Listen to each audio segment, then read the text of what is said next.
Hello दोस्तों, welcome back once again. This is Sangam here and hope आप सब लोग अच्छे होंगे और आपकी पढ़ाई बिल्कुल अच्छे से चल रही होगी।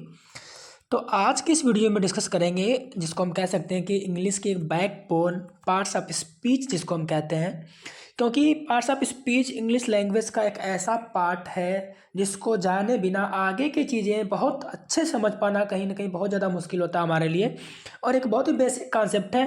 अपनी बहुत ही छोटे स्तर की क्लास से हम इन चीज़ों को सीखते आते हैं, बट कहीं ना कहीं थोड़ा सा कन्फ्यूजन रह जाता है हमें इस समझने में। तो चलिए इस वीडियो में उस कन्फ्यूजन को भी दूर कर लेते हैं और एक बहुत छोटे स्तर से लेकर के एक बड़े स्तर तक काम आने वाली अंग्रेजी की एक ऐसी टॉपिक जिसको हम बोलेंगे पार्ट्स ऑफ स्पीच, उसको आज इस वीडियो में डिस्कस करेंगे। ओके, तो चलिए वीडियो को मैं स्टार्ट कर देता हूँ। और आज की टॉपिक आपको पता चल गई, पार्ट्स ऑफ स्पीच के बारे में हम डिस्कस करने वाले हैं इस वीडियो में। तो देखिए, पार्ट्स ऑफ स्पीच होता क्या है। स्पीच का मतलब आप समझते हो भाषण होता है। पार्ट्स ऑफ स्पीच एक जो आप स्पीच देते हो उसके अलग अलग पार्ट्स होते हैं, उसके अलग अलग हिस्से होते हैं। ठीक है, तो अब इसकी डेफिनेशन में देख सकते हो, शब्दों को वाक्य में उनके कार्य के अनुसार विभिन्न भागों या वर्गों यानी पार्ट्स और क्लासेस में विभाजित किया गया है। इनमें से प्रत्येक भाग को हम पार्ट्स ऑफ स्पीच कहते हैं। यानी जितने भी हमारे पास वर्ड हैं उनको उनके फंक्शन के आधार पे, उनके फंक्शन के बेसिस पे अलग अलग पार्ट्स में डिवाइड किया गया है। That is called parts of speech. आप समझ गए होंगे। अगर आपको थोड़ी सी जानकारी है तो मैं आपको बता दूं कि नाउन का कार्य जैसे एज ए सब्जेक्ट के रूप में आता है, काम करने वाला होता है। ऐसे ही प्रोनाउन के भी अलग कार्य हैं, नाउन के प्लेस पे आता है। तो सेम वे एडजेक्टिव की बात कर लें तो विशेषता बताता है। ये चीज़ें हमें पता है, बट डेफिनेशन अगर कोई बोलते हैं पार्ट्स ऑफ स्पीच की, क्या होती है डेफिनेशन पार्ट्स ऑफ स्पीच की, तो आप क्या बोलोगे कि जितने भी वर्ड्स होते हैं according to their work, according to their function, उनको अलग अलग पार्ट्स में डिवाइड किया गया है एंड उसी को हम कहते हैं parts of speech. So there are 8 parts of speech. 8 है पार्ट्स ऑफ स्पीच। नंबर 1 आपके लिए noun, pronoun, adjective, verb, adverb, preposition, conjunction और एक और जो है जिसके हम कहते हैं क्या, इंटरजेक्शन। क्या बोलते हैं, इंटरजेक्शन। देखो कंजंक्शन की स्पेलिंग लोग ज़्यादा मिस करते हैं, तो कंजंक्शन JUN होता है, ये मैं आपको बता देता हूँ पहले। तो पार्ट्स ऑफ स्पीच कितने प्रकार के होते हैं, 8 प्रकार के। नाउन जिसको संज्ञा बोलते हैं, प्रोनाउन सर्वनाम बोलते हैं, एडजेक्टिव विशेषण, वर्ब क्रिया, एडवर्ब क्रिया विशेषण, प्रीपोजिशन संबंध बोधक अवयव और कंजंक्शन समुच्चय बोधक अवयव, इंटरजेक्शन विस्मयादि बोधक अव्यय। ओके, सो ये चीज़ें थी और हम इसके बारे में सबके बारे में अलग अलग डिस्कस करेंगे। हालांकि हर एक टॉपिक, नाउन की बात कर लें तो अपने आप में ये भी ब्रॉड टॉपिक है, कई पार्ट्स में इनको भी हम अलग अलग पढ़ते हैं। प्रोनाउन इन द सेम में इसको भी अलग अलग में पढ़ते हैं, बट इस वीडियो में उतना डीप नहीं जाएंगे। बट इनके बारे में, इनके डेफिनेशन, एक तरीके से थोड़ा सा इनके बारे में बेसिक जो जानकारी होनी चाहिए हमारे पास, उसको इस वीडियो में हम देखेंगे।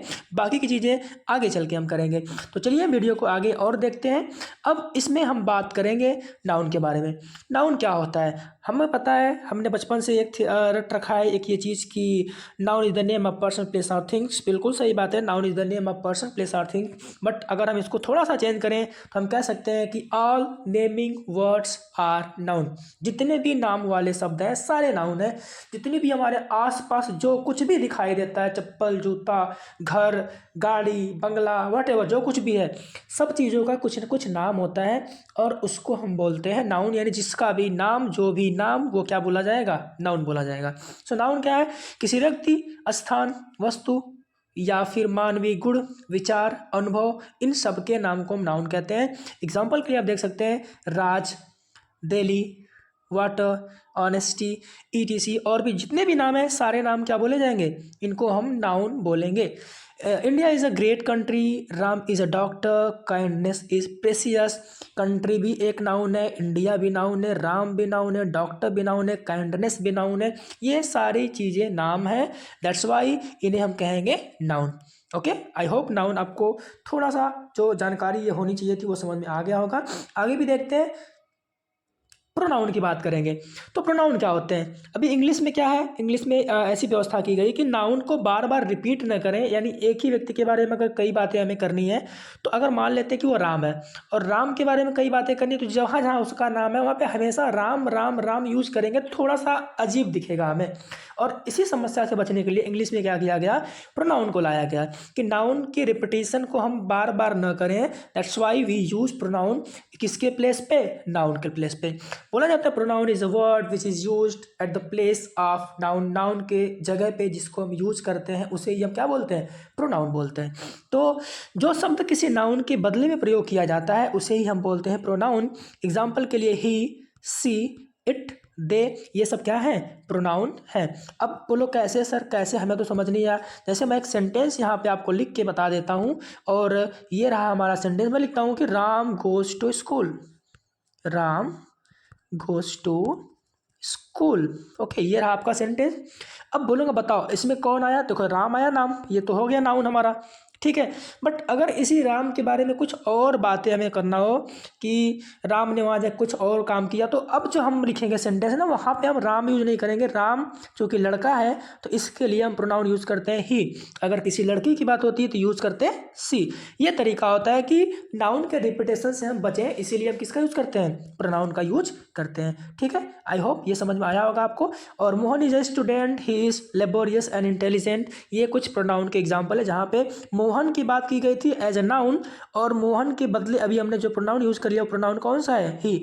फिर से यहाँ पे मोहन न लिखा जाए, Mohan is a student, Mohan is laborious and intelligent. तो इसी मोहन के रिपीटेशन से बचने के लिए ही का यूज किया गया था। तो प्रोनाउन का यूज किस लिए करते हैं?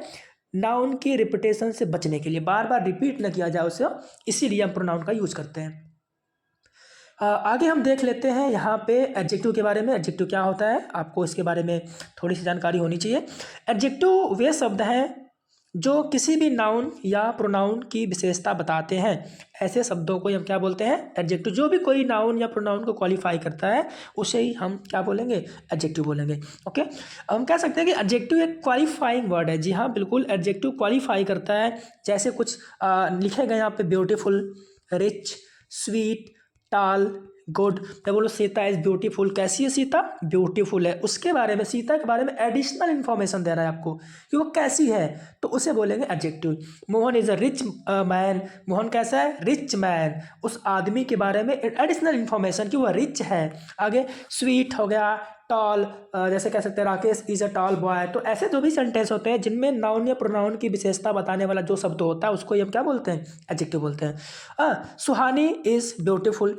अब ब्यूटीफुल देख सकते हैं कि एडिशनल इंफॉर्मेशन किसके बारे में? सुहानी के बारे में, तो ये हो गया एडजेक्टिव। ओके, और आगे है he is rich but dishonest. वो कैसा है? धनी है और लेकिन कैसा है? डिसऑनेस्ट है। धनी है बट बेईमान है, ऐसा करके।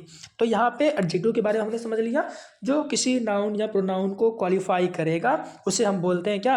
एडजेक्टिव बोलते हैं। और इसी स्लाइड पे हम देखते हैं थोड़ा सा वर्ब के बारे में। वर्ब क्या होती है? जो भी कोई एक्शन हमें दिखाता है, action showing words are called verb. जिनसे भी हमें कुछ एक्शन दिखेगा, काम होना दिखेगा, उन्हीं को हम क्या बोलते हैं? वर्ब बोलते हैं।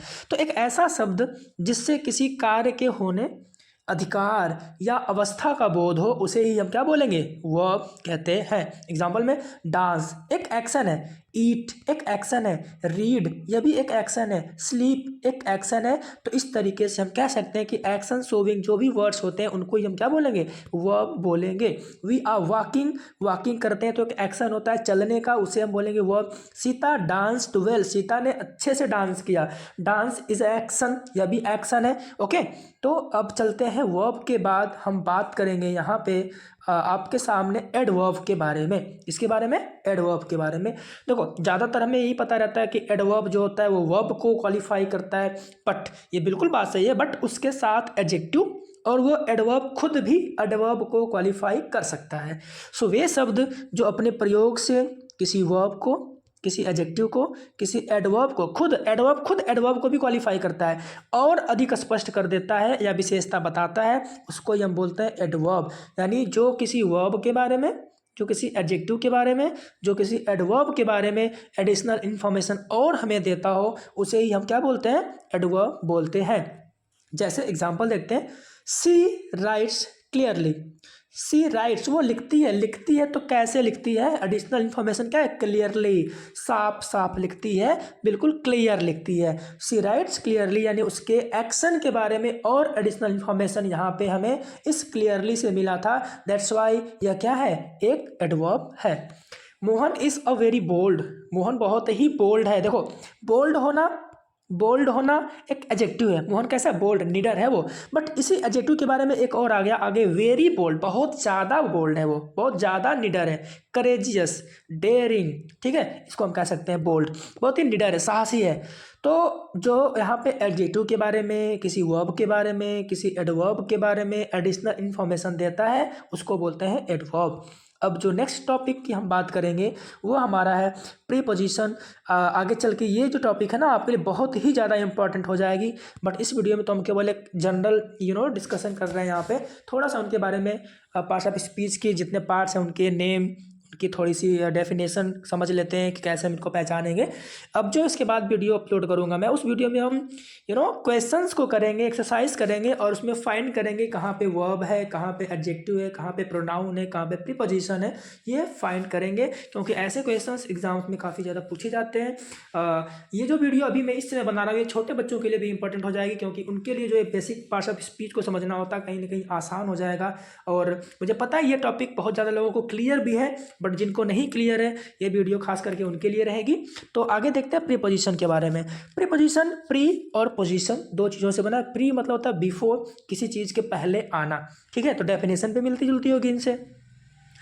वह शब्द जो किसी नाउन या प्रोनाउन के पहले आकर उस नाउन या प्रोनाउन का संबंध वाक्य में किसी दूसरे शब्दों से बताता हो उसको बोलते हैं प्रीपोजिशन। यानी जो प्रीपोजिशन होगा किसी नाउन या प्रोनाउन के पहले आएगा और उस नाउन या प्रोनाउन का उसी सेंटेंस के बाकी जो दूसरे शब्द रहेंगे उनसे एक रिलेशन, एक संबंध बताएगा। समझ में आ गया? एग्जाम्पल में देख लेते हैं कैसे प्रीपोजिशन होते हैं, कैसे दिखते हैं। तो ये रहे ऑन, ऑफ, इन, अंडर, ठीक है, ये सब क्या है हमारे? ये सब हमारे प्रीपोजिशन है। उस एग्जांपल यहाँ पे the sun is hot in summer. अब इस सूरज की इसने रिलेशन बताया गर्मी के मौसम की। गर्मी के मौसम में हॉट है, सूरज कैसा होता है? हॉट, गर्मी के मौसम में। तो इन प्रीपोजिशन दोनों को जोड़ने का काम कर दिया। The cat is sitting under the table. इस कैट को और इस टेबल को रिलेशन बताने के लिए यहाँ पे आया है अंडर, कि बिल्ली टेबल के नीचे बैठी हुई है। आई होप आपको समझ में आ गया होगा। अब जो नेक्स्ट टॉपिक है हमारा वो है कंजंक्शन। बहुत ही इंपॉर्टेंट टॉपिक है ये। सो कंजंक्शन को हम बोलते हैं कनेक्टिंग वर्ड, जोड़ने वाला, जो दो लोगों को ना बीच में जोड़े, ठीक है, ये जोड़ता है। प्रीपोजिशन नाउन प्रोनाउन के पहले आके उनकी संबंध बताता है और कंजंक्शन जोड़ता है।